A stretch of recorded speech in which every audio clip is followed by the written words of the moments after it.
3, 2, 1, go.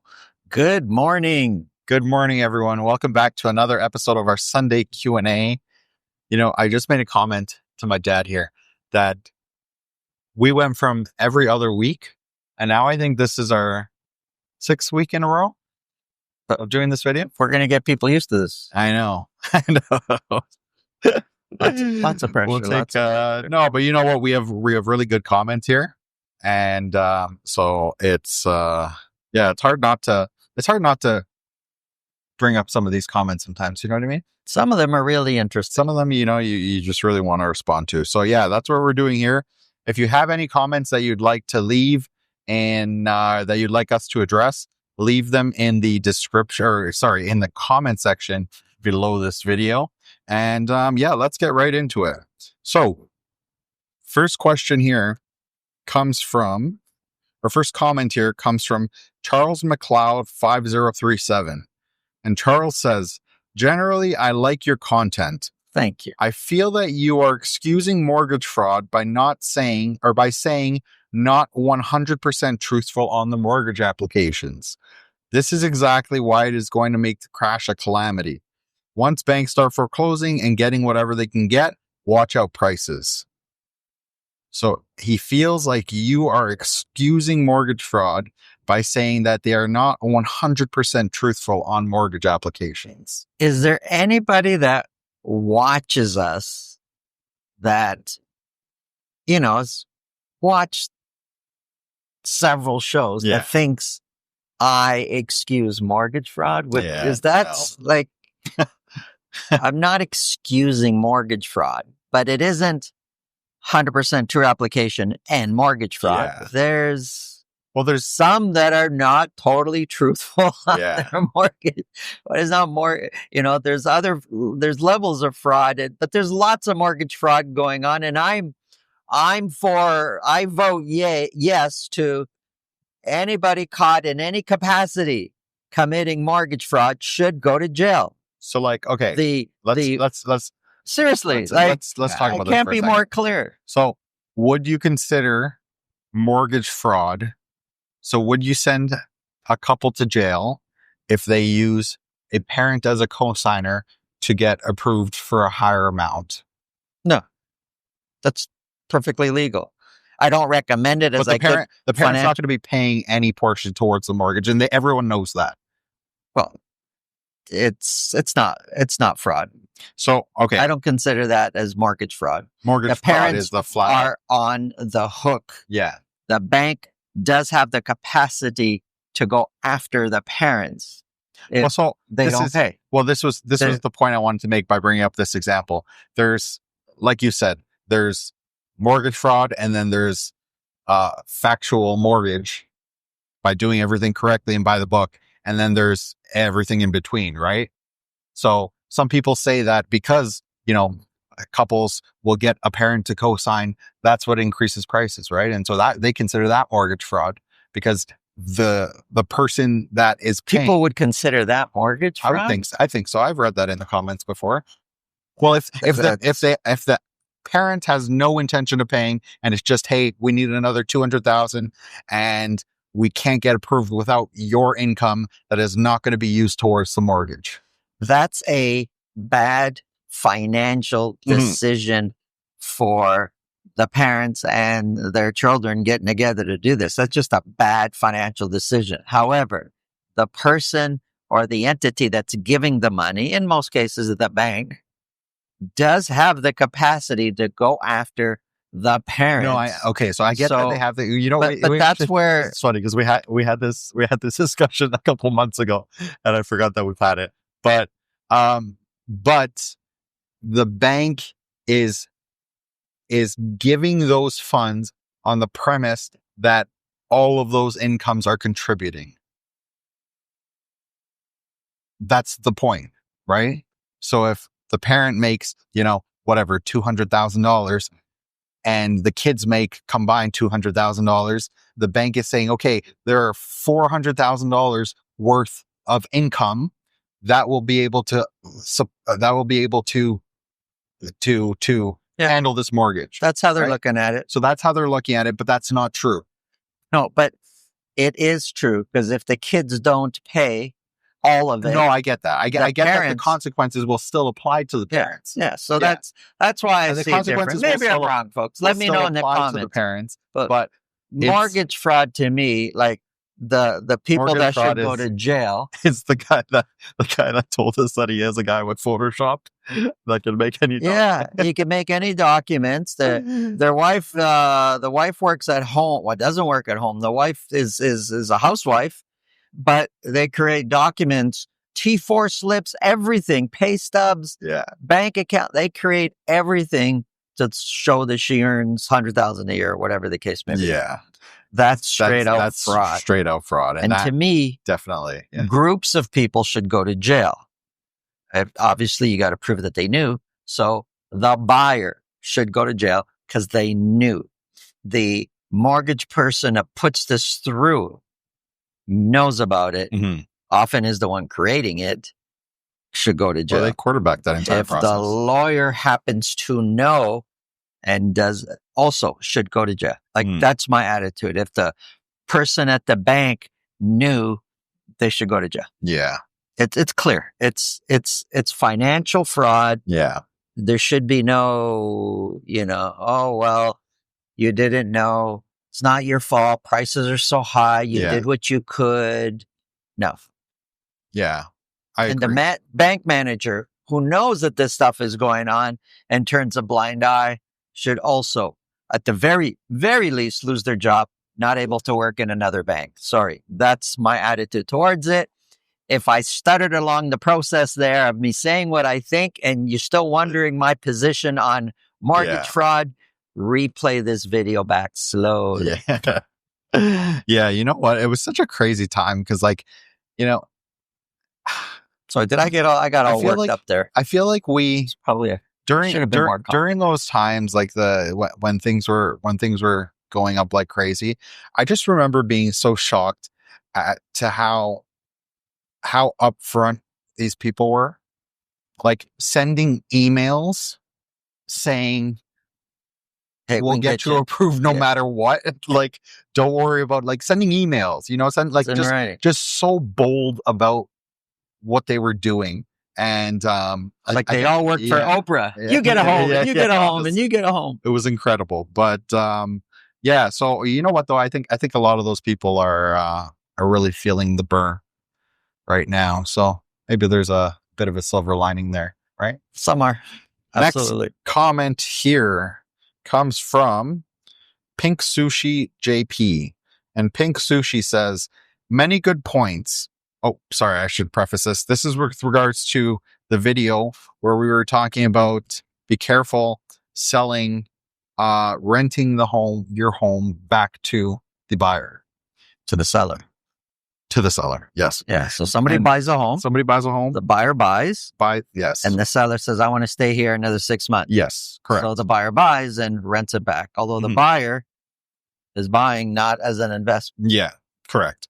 And so Pink Sushi says, many good points. I wouldn't hand over the money until the house is totally empty and I got the keys. What if the seller left over a lot of junk that I was left to deal with? First of all, leaving a bunch of junk is the least of the Yeah. concerns here. You call, one of the junk removal companies and a few $100, even a couple $1,000 if it's really bad, that problem is solved. It's if the sellers don't want to leave and Yeah. don't pay rent. That's when you start to get into real hassles. But that whole situation of I wouldn't pay the money until Mhm. the sellers leave or I get vacant possession kind of defeats it's not the same scenario that we're talking about. Yeah. This is where the seller's up front saying, we want to close today, but we want to stay another 3 months, 6 Yeah. months, whatever the case may be. And the buyer says, okay, we're going to close today. I'm going to pay today, but you're going to pay me rent for the next Yeah. several months or Discount. discount the purchase price. Yeah. So they're not physically paying you rent, discount the purchase price. Whatever the case may be, they figure it out. Yeah. But basically, close today, and the sellers can stay for a certain period of time. Yeah. So next comment here, it's still related to that video. It says, this is from Hatchet Jack. And Hatchet Jack says, what about insurance crossover during those 2 weeks? This is part of the negative. Yeah, this is Your insurance believes you are getting vacant possession and you are moving in, Mm-hmm. and now you're not. So this is part of the problem. What if something happens and then the insurance company's like, Yeah. who's staying there? Yeah, exactly. You've rented it out to somebody? Yeah. We didn't know that. We thought this was your primary residence. Yeah. So, and yeah, the this banks, is part of the problem. the banks usually want a copy of insurance too. So if everyone thinks that that you're living in this property and something was to happen to the people that actually are living in there, that could get really messy really fast. Yeah. Your mortgage is based on Yeah, it being your primary residence. exactly. Okay, next question here comes from Roadmap 999. And Roadmap says, Santo, if you were to estimate how many assignments are underwater in Toronto, and with your crystal ball, how much greater will that figure be in November 2026? I was rubbing my head there. Yeah. Let's just say anyone who's closed or purchased since 2020, if you're trying to sell, you're underwater. Mm-hmm. And I'm pretty confident about that. yeah. And I don't know how many, but anyone who's trying to sell, anyone who's purchased, every single one is going to be underwater. Yeah. And the exception is rare. Yeah. And the story that we brought up on the condo video that happened this week, which was about the assignment that came across your desk there, that actually was a purchase done in 2018. Yeah. Right. So that was a purchase done in 2018 that's closing very soon. And so yeah, and that was underwater quite a bit. Right. And so going back to that video, actually, we had another comment here, which I think is a valid comment because a lot of people were, kind of thinking the same thing here. And Jen Schrader says, why wouldn't he just let it go into foreclosure? So we have this assignment sale where the buyer is going to need to put in, I think it was $160,000 more in order to sell the assignment. But why wouldn't they just walk away? Well, that's the thing. It would be walking away and not closing with the builder. So I get what the comment is. It's not foreclosure, just for clarity. Mm-hmm. There's no mortgage on this yet. Why wouldn't they just walk away from the builder and say, well, I'm not closing, take my deposit? They could, and people are. Yeah. And some are not because they're afraid that the builder's going to come after them, and the builder would be in their right to come after them and sue them for the difference. And that's the whole thing. Is the builder going to sue me? They can. Are they? Many builders are. It's tough to say. But this specific buyer did not, I would assume, the seller is not our client, the seller. Yeah. So I can't speak to that. But if he's prepared to sell it and put in another $160,000 of their own money to be able to actually sell it on assignment, then I would assume the fear of being sued by the builder is much greater than that $160,000. Well, I think that's exactly it, because we talked about this too when that did come across your desk, and like there are people in the comments that were saying like, oh, this isn't real because they would just forfeit the deposits. Just if you want to do a fun exercise, just literally just go on Google and type in Toronto assignments for sale and click on whatever website pops up, because there are hundreds of them now. And make sure the AC's on, because your computer's going to heat up. You will see what they purchased it for. You will see people selling of their assignments, what they purchased it for.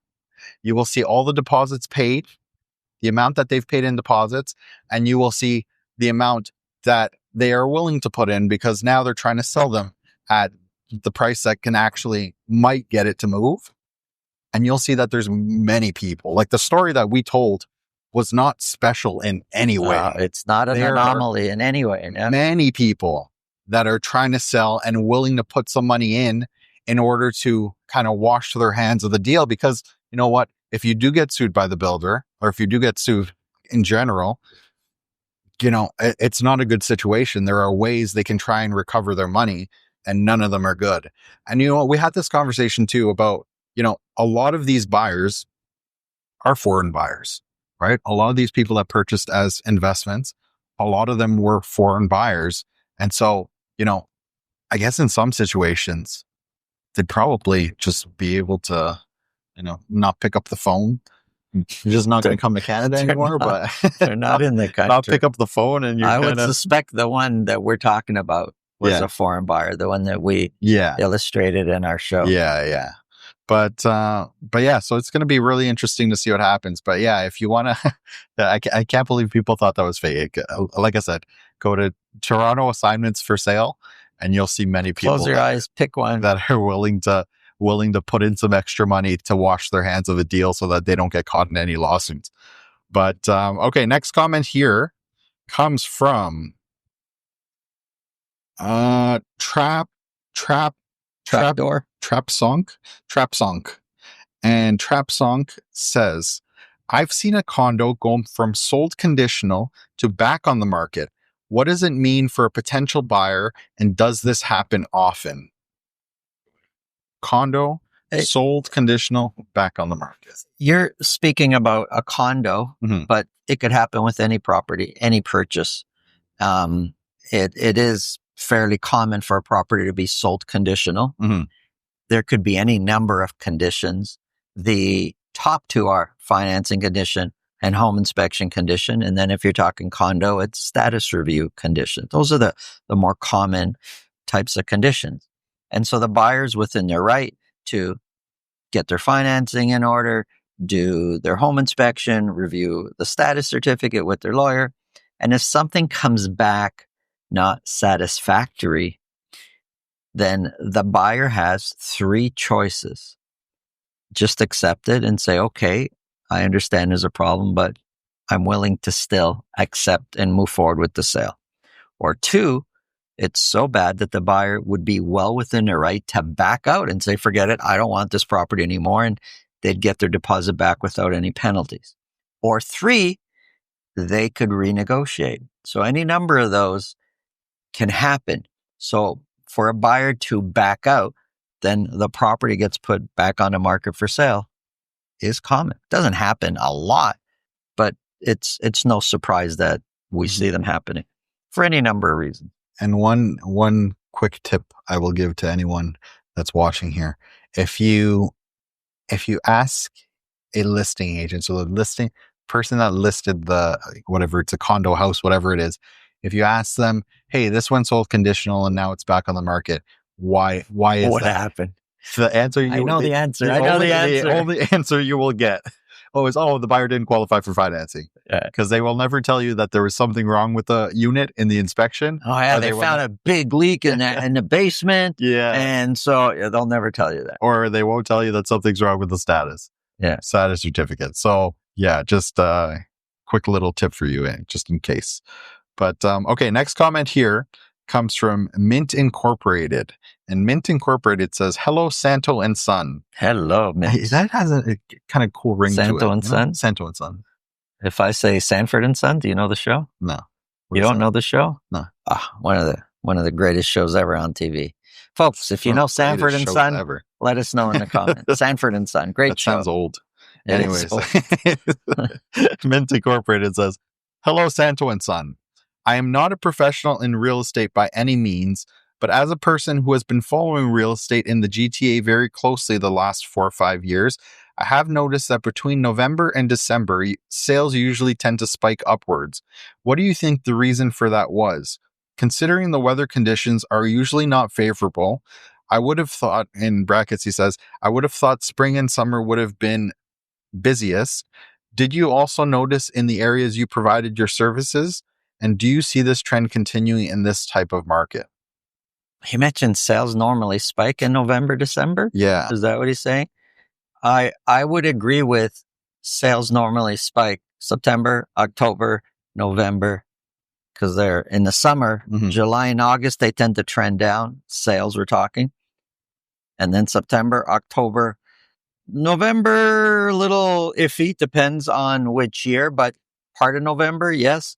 But come towards the end of November, December starts to turn down. Yeah. I don't recall a December being just as high.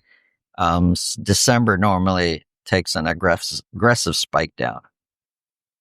That's what I see in all areas. But I also think that, based on, I guess, people that we've worked with, there are some people that do prefer to buy in December or November, December, later in November, December, thinking that, there's not many buyers out, so we could have pretty good pick. And if someone's in a situation where they're more inclined to sell, But we might be able to get a better deal, right? there are pros and cons to buying at any time. Yeah. Like if we focus just on the pros of buying in December, Yeah. then easily this is going to become a sales type of conversation. And I don't know if we want to get into that, but there are pros and cons to buying at any time of the year. Next comment here comes from Peace Mind Wilson. And Peace Mind Wilson says, deflation is helpful and beneficial for younger generations. Why people hate it? It's the homeowners that hate it. Yeah, It's like there's no perfect scenario. There's no perfect situation where everybody's going to be happy. So if you lower prices, so younger people that are kind of just getting into housing now, it's more affordable for them. Sounds like a great thing. Well, that means the people they're buying from that are maybe on their way out of housing, maybe going into retirement, have less money for their retirement. And for many, the Canadian dream of your whole retirement is based on the value of your home. It's crazy. For a lot. But that's, what everybody's been, preaching for years and years, or just the habit of everybody. And so many millionaires, not because they got great paying jobs or they make great investments, because they bought that one home 30 years, 40 years ago, and this is their whole retirement. You're asking them to take less money for their home. Yeah. Or the other scenario, it's a brand new home. Make it more affordable for, good luck on that one. Getting the builders, instead of $1 million, sell it for 700. Good luck on that one. Because that's the scenario we have now. Values are lower. Builders have stopped building. That's their response. Well, we're not building then. Yeah. So you're looking for the current homeowner to sell their home for much less. One party's going to be happy, the other party not so happy. So what's the perfect scenario there? I don't know what it is. And we deal with the situation as they happen. Yeah. That's all. We try to help people out in whatever the situation is and find the best solutions for their current situation. Exactly. And last comment here comes from Bob Smith. And Bob Smith says, great show. Thanks for the entertaining content. Thank you, Bob Smith. Is that his real name? Probably. Smith? That sounds like a real name, right? Maybe under witness protection. Sounds like a witness protection. Mr. Name. Smith, thank you very much for your comment. Thank all of you, and have an awesome day. Thank you guys for your comments. If you want to be featured on this video, leave your comments below in the video under this video. And we'll see you next week. Thank you guys.